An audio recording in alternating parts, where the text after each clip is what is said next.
So guys, today's video I'm going to be talking about the University of Sheffield. Alright, yes, I want to talk about the University of Sheffield because I found this university important for international students, and note that the University of Sheffield is found in the United Kingdom. So I will be talking about studies in the UK, and like I said, I will be specifying, or I will talk purposely only on the University of Sheffield. First of all, the University of Sheffield is just one of many universities in the UK. So that is what the number one thing you should understand. Alright. Again, put at the back of your mind, or know that the universities in the UK are somehow expensive. I say somehow expensive because it may be expensive to you and not expensive to me. It may be expensive to me and not expensive to B. You understand what I mean? Now, what am I going to be talking about at the University of Sheffield?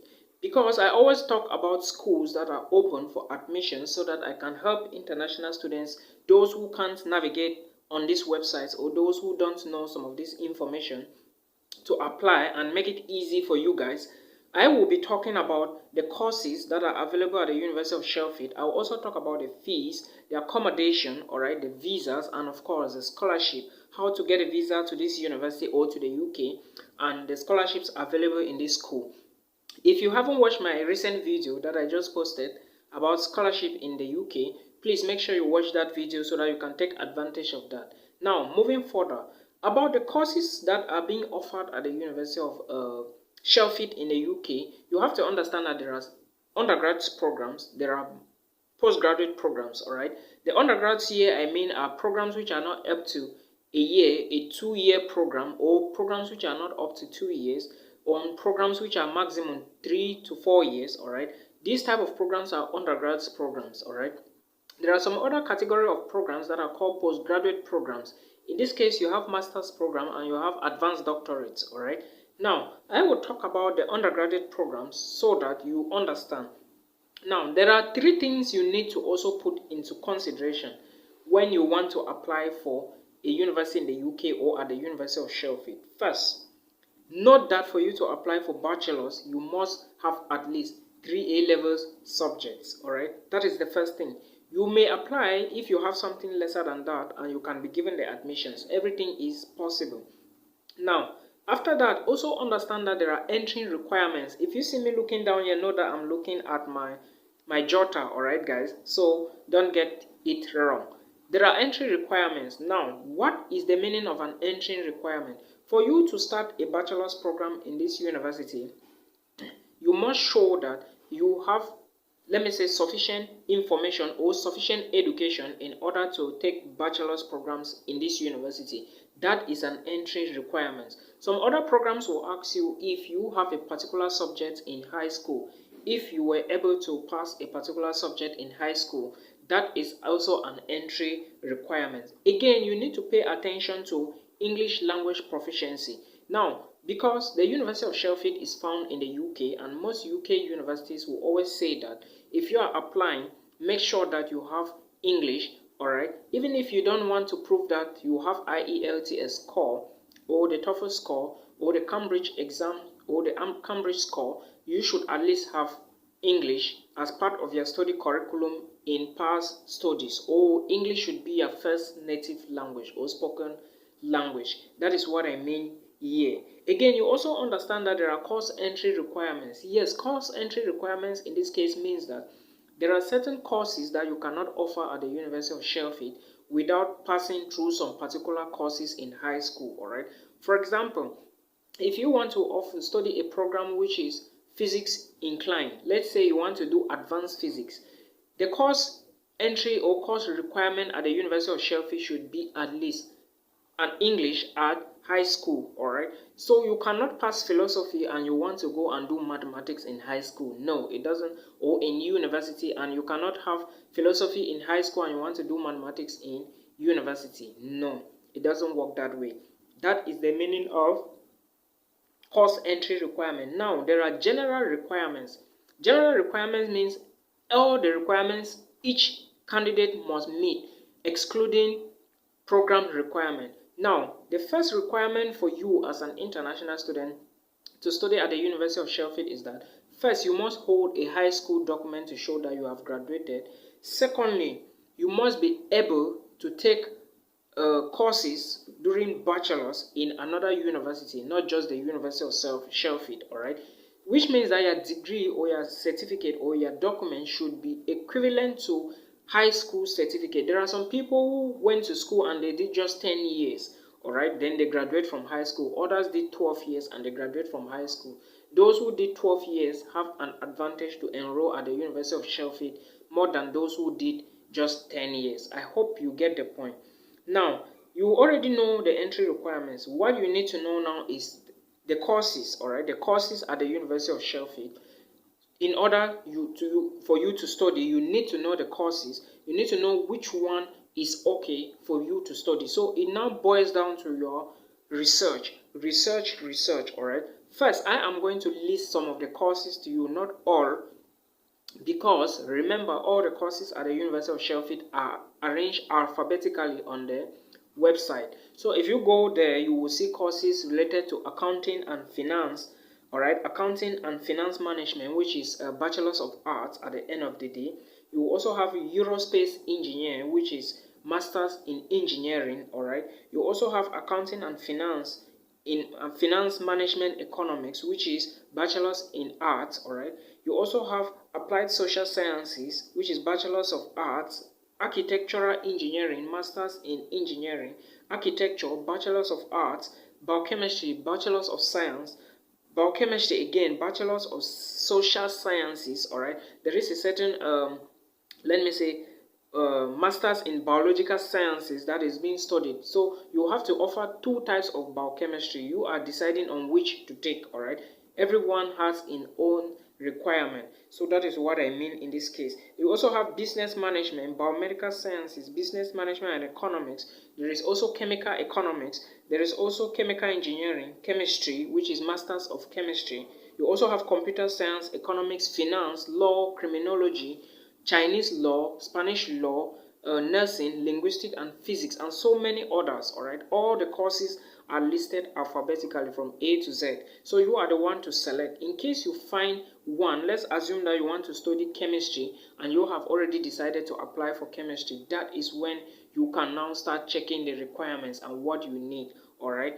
Again, if you choose a program, make sure you verify the tuition fee. The tuition fee at the University of Sheffield will range between £25,670 for the entire year, all right, for BSc program. So you need to understand, if the program is 2 years, know that that is how much you are going to spend. If it is 3 years, know that that is how much you are going to spend, okay. But avoid taking programs that will last just 1 year, okay, because they are not going to make a lot of sense, and besides, you will not get let me say some certain things when it comes to visa suitability. I hope you understand.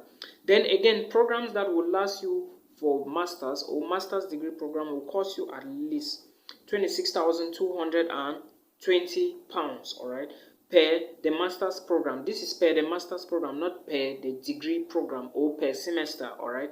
So for you to finish your master's, you must spend at least 26,000. In fact, just put it between that range, 26 upward, all right, or 25 upwards to make it better for you. So that is how much you need for tuition fee. Now, when you apply to this university, I mentioned tuition fee because you need to know how much you are going to be paying your tuition fee before you choose the program and you apply, because this is now not a fully funded scholarship. This is now a self-sponsorship, all right? You are sponsoring yourself to study in this university. I hope you understand. Now, when it comes to the cost of living, because I've talked about the tuition fee, I will come to accommodation. I already talked about the programs. The cost of living, all right, in UK varies a lot. There are people that will be paying certain amounts of tax, like maybe the council tax, the discount tax, but you as an international student will not pay all these taxes, okay? So that is what you should. Now, also understand that the rent would be different, all right? Because I already talked about the taxes. There are certain taxes you are not going to be paying, but there are some, as an international student, you will pay. Now, when it comes to rent sometimes in the UK is usually a problem to most international students, all right? Now, let's talk about the rent proper. In the UK, you may tend to pay for accommodation within the university or outside of the university. let's assume that you decide to take accommodation within the university. Know that you are going to be spending at least £102 per week, all right? But if you decide to take that of a month, you are going to be spending at least £440 a month, all right? Then for private accommodation, know that you are going to be paying at least 280 to at least £404. So if you want to look at it critically, all right, or looking at accommodation on campus, it is going to be expensive for you compared to someone who is taking off-campus accommodation in the UK, all right? That is what you should know. But in all, know that within the 52 weeks, all right, the 52 weeks, I think, how many weeks should be that? 4 weeks is equal to 1 month. So if you look at 52 weeks, you are going to spend close to at least £5,000, all right, for your utilities. That is accommodation, food, and everything put together. So now, what you need to know is you add this money to the other money, your tuition fee and all the rest, your visa processing, before you make a choice if you are going to study in the UK or not. Because like I said, studying out there is usually very tedious, especially when you have not planned yourself. When you haven't planned yourself or planned your budget, it's going to be very, very difficult for you. So that is what you should understand.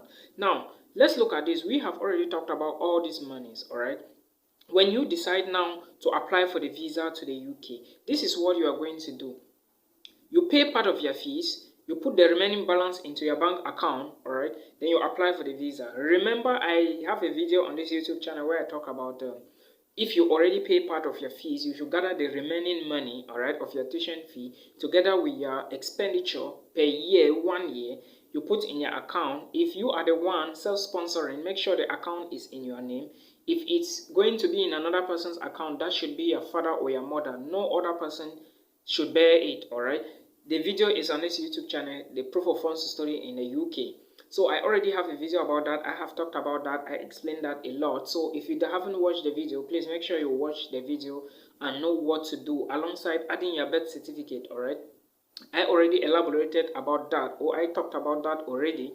So these are some of the things you should do. Now, let's assume that, because I know some people will be like, Milton, the tuition fee is expensive in UK. Are there no scholarships? Yes, the tuition fee is expensive. I'm very much aware, and there are also scholarship opportunities for you to take. Just like in my previous video, I don't know if you haven't watched the video or you have watched already, I talked about a certain scholarship in the UK where you can study in the UK for free. This particular scholarship is also found at the University of Sheffield. And again, understand that there are also other scholarships on this particular school, all right? There are scholarships for sports scholarships, all right, for those who have a knowledge of sporting activities like judo, boxing, and all the rest, athletics, all right? Then there is also a scholarship for international students. That is for international students, all right?